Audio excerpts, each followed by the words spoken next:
Welcome back, beautiful tri-state area. You're listening to A Moment of Zen right here on 710 WOR, the voice of New York, iHeartRadio. I'm your host, Zen Sams.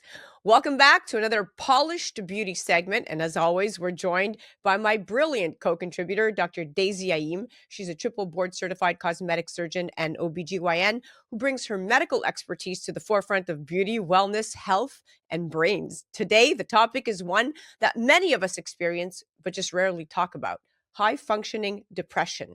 You know the feeling. You're juggling a successful career, social life, responsibilities, yet something feels off. You're exhausted, emotionally drained, maybe even just disconnected. But on the outside, you look like you have it all together. Well, our guest today has put a name to the silent struggle and is giving people the tools to reclaim their joy. She's a board-certified psychiatrist, researcher, and award-winning mental health advocate. Her book, High Functioning: Overcome Your Hidden Depression and Reclaim Your Joy, hit shelves April 8th, and it's already making waves. Welcoming now to the show is the incredible Dr. Judith Joseph. Welcome, superstar. Thank you. I'm so excited to be here. Dr. Daisy, so excited to have you back on. Of course. Welcome, Dr. Judith. I can't wait to hear so much about this book.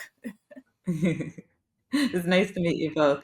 This is a hard topic for many, but let's talk about the glorification of overwork. Hustle culture trains us to believe that exhaustion is the price of success. And because of that, so many people overlook their mental health struggles. Nearly 1 in 10 adults in the US experience depression, maybe even more, but many just don't seek treatment because they don't recognize their symptoms as depression.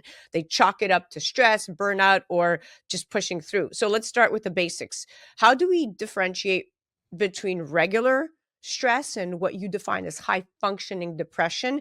And why do so many high achievers fall into this category? That's a great question. Stress is actually part of the typical human experience. We need stress. Without stress, healthy stress, we wouldn't get up in the morning, we wouldn't go to work, we wouldn't do things that we need to do to survive. However, unhealthy stress is when the worrying and the pressures of life start to wear and tear on our mind, on our body, on our quality of life. So when healthy stress crosses over to unhealthy stress, that could lead to things like depression, anxiety, burnout, substance abuse. But high functioning depression is different than typical depression because in high functioning people, they have all of the symptoms of depression. But instead of breaking down or exhibiting significant distress, they actually overfunction. They cope by busying themselves. So when they're sitting still, they feel restless. When they're not busy, they feel empty and they don't know what this unpleasant feeling is, which is anhedonia. So they just keep moving and being busy. And before you know it, you're a human doing, not a human being. Wow. Wow. That distinction right there is so crucial because that between burnout and high functioning depression, that's so critical. We've all been conditioned to believe that exhaustion is just the price of ambition. But what you're saying is that it's actually a warning sign that something deeper, much deeper is going on. And that's a total paradigm shift. And I love that you're addressing this in a way that makes mental health more nuanced. It's not black or white. It's about recognizing the gray areas where we can make changes before things escalate. So, brava to you. Well, burnout wasn't added into the diagnostic manual only until recently, right? It only got added about 10, 15 years ago. But none of us would ever say, oh, it didn't exist before you put it in the coding book, right? We knew Right. it always existed, but people weren't recognizing it. And burnout, by definition, is an occupational hazard. So the situation at work, the work environment, that's causing the overwhelm, the lack of concentration, the irritability, the exhaustion. But technically, if it's true burnout, once you leave that environment, you should feel better, right? You should be refreshed, you should be restored and made whole. The difference between burnout and high functioning depression is that when you remove the person who has high functioning depression out of the work situation, they still can't be still. They still find other things to do. They'll busy themselves with their church. They'll busy themselves with their kids. They'll take on all these responsibilities or start a side hustle. They just can't sit still. They have this inner restlessness. And a lot of them experience something called anhedonia, which is a lack of pleasure and interest in things. So, for example, if you used to really enjoy your favorite food, let's say sushi, and you're eating sushi and you're like, you just eat it just to survive. Or you used to really enjoy your favorite music, your song. You used to dance to it, but now you're like, it's all right. That's anhedonia. And it is the silent red flag that you may have high functioning depression and you don't realize it. Because most people, when they think depression, they think crying, not getting out of bed. They're not thinking busy, productive person who walks around feeling dull or mute. They say, oh, that's not a problem. The only people who are really issues are people we have to take care of who are in crisis. But we're missing the majority of us who have Yeah. symptoms of depression. Yeah. If we wait for us to break down, then we're missing out on a whole host of people that we could potentially prevent a breakdown in. So your book introduces the 5 V's, which I love: validation, venting, values, vitals, and vision. Which one do people struggle with the most, and how can they start implementing it today to improve? Dr. Daisy, I think that validation is the hardest, the most difficult one for people who are high functioning. Why? I spoke at a conference recently with all these high powered women, and women who have it all. And I asked these women who have it all, how many of you have sat through meetings and you really had to pee, but you didn't? And they all started laughing. There was not one person in that room who didn't do that, right? Because why? They invalidate their bodies all the time. How many of us have been sitting at a desk and our neck hurts and our wrist hurts, but we keep typing away, or our eyes really hurt and we don't want to be on that meeting, but we still press it, right? We invalidate how we feel all the time. So validation tends to be the hardest one. And it's because a lot of people with high functioning depression have learned early in their lives to just push down how they're feeling and not accept and acknowledge how they feel, to just get through, to just continue being pathologically productive. So I spend a lot of time helping people with validation. And I liken it to, what if you're in this room and you hear a big crash, right? And you're looking around, but it's dark. There's no one had turned the lights on. Some people will go running, some people will start swinging. You turn the light on, and you see, oh, that was just a vase that fell. You're like, oh, I feel better. When we identify our feelings and accept our feelings, it's like turning the light on, and it's like feeling better and feeling less stressed, because humans don't like uncertainty. So if we can pinpoint how we feel and accept how we feel, that act is therapeutic and anti-anxiety provoking in itself. Wow. Wow. Some thought-provoking answers there. Yeah. So, Dr. Judith, we've all heard the phrase listen to your body. But what I love about your work is that you take it a step further, helping people listen to their emotions too. For me, that's everything. You talk about the 6 vitals: the work-life balance, the sleep, relationship, diet, movement, and technology use. Now, let's be honest, half of us are guilty of doom scrolling at 2 and 3 a.m. when we should be sleeping. And that brings me to my next question. What are some of the biggest warning signs that our vitals are off? And what's one small but powerful change we can make today to start reclaiming our joy?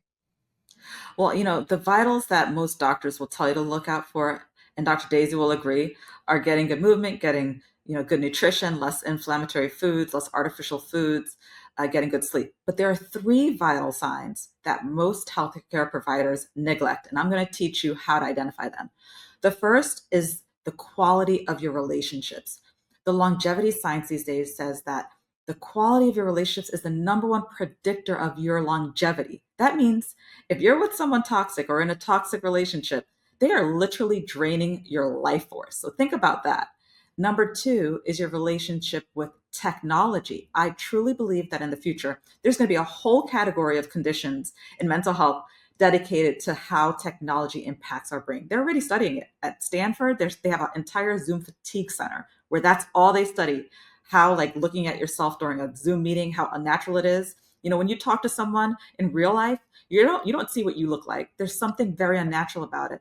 Yeah. And doom scrolling, that's being studied because what we found is that doom scrolling is higher in women, and it's higher in people who survived trauma.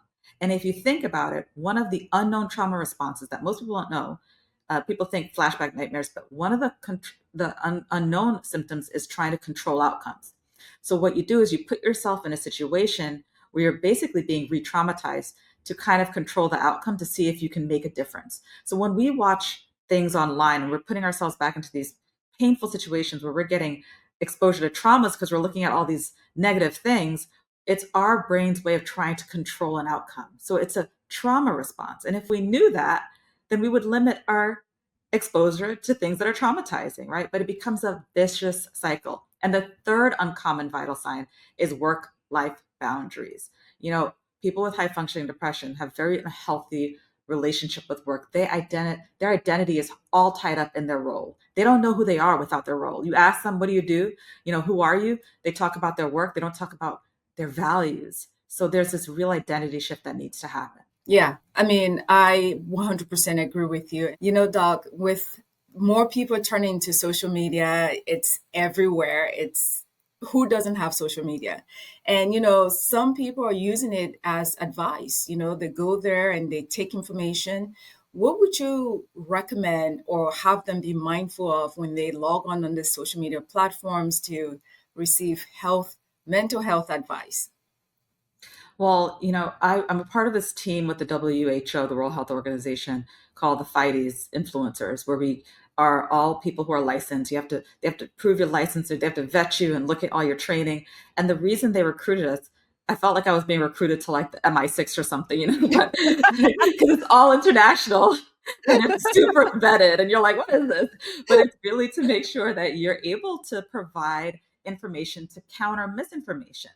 There's just so much misinformation out there. And so as a team, you know, we all talk about how to combat misinformation to make sure that the relevant information gets the platform. But it's sad because the misinformation tends to be more fun to watch, right? Like, and Yeah. and there's nothing wrong with people sharing their stories. I truly believe that when people share their personal stories about their conditions and provide their experiences, it can decrease stigma. And we need people who are not, you know, healthcare professionals to do that. But it becomes very, very dangerous when people start to use their story as the gold standard, which is like, this is what you should do because I did it, you know, because that's just not the case. And as a physician, you know, I've seen so many treatment successes, but I've also seen so many treatments where things didn't turn out the way that neither of us wanted to, right? So I have this knowledge of what's worked, what's not worked, you know, how to be careful in language. You know, there's a reason our brains are worth like $1 million of training, right? Because we have seen so many things. So we're capable of providing information. So what I would tell people is to, if you're looking at a health influencer, you know, go to their wherever their state they're supposedly working out of, and just look it up. It's all public record. See if they're licensed. See if they've had any you know, nicks against their license, because some people have had issues because of medical malpractice, right? And see whether or not they're trained in what you're looking for. Just because someone's a doctor doesn't mean they know, you know, how to treat certain things, right? They may not know certain skin conditions. They may not know certain heart conditions. They may have one tiny role. You know, I often see people who are like GI doctors talking about things that have no business talking about, right? So like, make sure you look them up, and that you're getting reputable information. And if a doctor or a healthcare professional isn't putting a disclaimer like, you know, make sure this is not your medical advice, make sure you talk to someone else, then that's a problem as well. Because, you know, what happens online, it could be good information, but it's not the same thing as treatment. Yeah. Good point. That is an excellent point. And I think it really drives in the fact that you have some of these large voices on this platform, but when you dig deeper, there's no actual interaction or clinical experience or anything like a Google review or health grade or anything to really back who they are that they claim to be with such a huge platform. So thank you for bringing that up.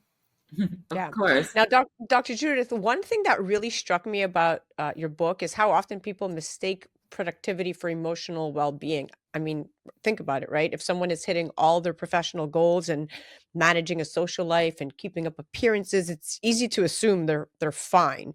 But what you're saying is that high functioning depression hides behind that illusion of success. So my question is, what are some of the most surprising symptoms of high functioning depression that people tend to overlook?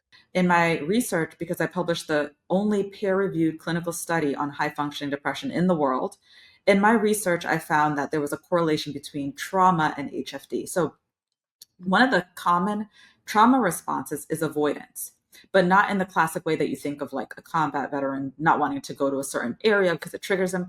Avoiding can be busying yourself, you know, jamming your schedule so you don't have to think about anything painful, so you don't have to reflect. And a lot of people they can't sit still because they're running from something that they haven't processed. And I've seen this in my clinical practice. A lot of people who on the outside look very successful, they come to me and they're like, I have everything. I have the family, I have the home, I have everything, the career. I should be happy, but something's off. And they have anhedonia. They don't enjoy things. And then we work our way back and we find out that there was an unprocessed trauma and they just forgot how to actually tap into joy.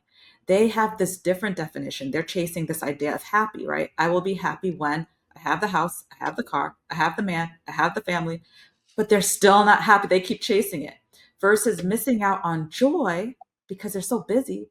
Joy is the experience in the daily moments. It's Yeah. if you're tired, getting rest. If you're hungry, feeling satisfied. If you're lonely, feeling connected, right? If you're uninspired, feeling like motivated. All of those are basic points of joy. And when you add them up, that leads to what in research we call happiness. But most people who come to you in private practice, they're like, I just want to be happy. And we're like, no, we're just trying to get you more points of joy. And another point of joy people neglect is feeling relaxed. On all of our depression research scales, we'll ask, are you soothed? Are you tense? And people get, oh, well, isn't that anxiety?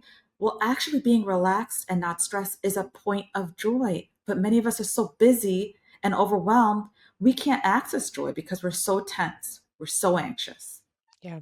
That's eye-opening because we've been trained to believe that as long as we're getting things done, we must be okay, right? But what you're showing us is that feeling disconnected, emotionally detached, or even just constantly exhausted can be major red flags. And I love how you highlight that these aren't just feelings, they're actual symptoms that deserve attention. That's a really powerful shift in perspective. Yeah. Yeah, we chase the price tags, but the things that make us really joyful are the things that are priceless, right? The price Yeah. tags are the bag, the shoes, which are all nice to have, the home. But at the end of the day, on your deathbed, you're not going to be like, I wish I had another Birkin. You're going to be like, I wish I had 5 minutes with the ones I love. That's what I want to snuggle with. Nobody's going to be snuggling with their Birkin, right? Yeah. Yeah. Yeah. Yeah. Doc, what advice do you have for people that feel guilty prioritizing mental health, especially those who believe taking a break means they're failing? I mean, some careers like ours, we are trained and conditioned to think and behave a certain way. And anything out of that perspective, you're perceived as failure or inadequate or incompetent. So, what advice do you have for those? In our profession, I was an anesthesiologist before I switched to psychiatry. But even in medical school, we are exposed to so much trauma. We see so much death. We see so much pain. But no one pulls us aside and says, oh, how are you doing? Like, take some time to process it. It's like, okay, what did you learn from that case? What did you do wrong? What did you do right? And sometimes you're actually shamed, if you don't know what to do, if you have no answers, if you're still like, in fight or flight from what you just saw, right? You're seen as weak. So we have this very military type training in our approach to patient care. And many of us, the healers, are unhealed. And one of the symptoms of trauma is actually internalizing blame and shame. When I do my PTSD studies, my post traumatic stress disorder studies, there are 30 plus symptoms of trauma, but most general people don't know that. And one of the symptoms is shame, blame, feeling not good enough, feeling unworthy. So if we have this unprocessed trauma, no wonder healthcare professionals are running around with like a chicken with their head cut off, right? Constantly taking shifts, constantly doing this and that, not eating, not taking care of themselves. Doctors are the worst patients. They don't have good health, right? Because of that, I don't feel worthy, because they don't feel as if they should slow down, because they feel guilty if they actually think about themselves before a patient, right? So the healers are unhealed. And that's why I wrote this book, because when you go to your doctor and you just ask them about your symptoms of depression and you're not functioning, they're going to help you. But if they ask you, are you functioning? They're going to say, well, come back when you've broken down. And that is a broken model, right? Because a lot of the healers are having these symptoms and they're over functioning. So they don't see it as a problem, because that would be admitting to themselves that they have a problem, right? They don't want to diagnose something that they see in themselves. So we need to change the way we approach mental health. There's a longevity boom now. We don't say, wait till the cancer's at stage 4. We say, catch it before it even starts. We don't say, wait till you have a full-blown heart attack. We say, no, prevent heart disease. We need to do the same for mental health. Let's prevent high-functioning people from breaking down. Wow. So, Dr. Judith, well, you're a very high accomplished physician and your accolade is impeccable. And one thing about the Polished Beauty podcast, the tagline is where ambition meets empowerment. So you're clearly both of them. I want to know if there's one thing, that one bold moment or situation that has led you to be here, what would it be to give our audience? Well, I had this moment at my desk in 2020. I was just inducted into this elite Ivy League board of women, and I was the youngest member of the board. And then at that time, my lab was flourishing. I own my own lab in Midtown, have 10 women scientists under me. So like things look really great.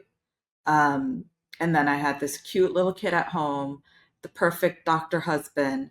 But people had no idea I was struggling. Like my whole personal life was falling apart. And I just remember sitting at the desk, giving this talk to this large healthcare system, and just halfway through being like, oh my God, I think I'm depressed. Like, how did this happen? It just snuck up on me. And I was experiencing anhedonia. And I thought, I study anhedonia and depression for a living. Like, how did this happen? But then I thought, well, there must be so many other people like me who just don't even know what it is, and it sneaks up on them. So I want people to know what it is so they don't feel surprised when they wake up one day and they're like, why do I feel this way? That they have the term, that they understand that there are ways to cope, that this is not just being a human. Human beings were built with the DNA for joy. We have it built literally into our DNA, right? Like, so that's why we have dopamine. And that's why I developed the 5 Vs, because most of us have 5 fingers. And I want you to know that when you validate how you feel and you accept it and you vent and express it, and you tap into values that bring you meaning and purpose, and you take care of your body with your vitals, and you plan joy in the future with your vision, you can hold on and reclaim that joy, because joy is our birthright. We have it. We just don't know how to access it. Wow. Joy is our birthright. I love that. That's it. I'm signing that. Joy is my birthright. Yes, that's your answer to saying no to when people ask you about crossing your boundaries. I'm sorry. Joy is my birthright, honey. I can't do that right now. That's right. Well, what an enlightening and empowering segment. That was great. For anyone listening and watching, you can grab your copy of High Functioning, Overcome Your Hidden Depression and Reclaim Your Joy. It was out April 8th, but it's directly available on the website at highfunctioningbook.com, or you can also head to drjudithjoseph.com, and do check her out on the gram at Dr. Judith Joseph. And of course, a huge thanks to my incredible, brilliant co-contributor, Dr. Daisy Ayim. Thank you so much for always bringing your expertise and insight. Definitely check out Dr. Daisy at the Polished Beauty Podcast. And that's a wrap for the Polished Beauty segment. You're listening to A Moment of Zen right here on 710 WOR, the voice of New York, iHeartRadio. We'll be right back after this. A Moment of Zen is brought to you by the Polished Beauty Podcast with Dr. Daisy Ayim. Hey, ambitious women, ready to shine on the inside and out? Tune in to the Polished Beauty Podcast, where we talk about business, beauty, brains, and body all in one spot. Meet Dr. Daisy Ayim, triple board certified cosmetic surgeon, pro-aging advocate, fitness enthusiast, and your go-to for real talk on leveling up every part of your life. The Polished Beauty Podcast is your dose of ambition meets empowerment. For more information, head to polishedbeautypodcast.com.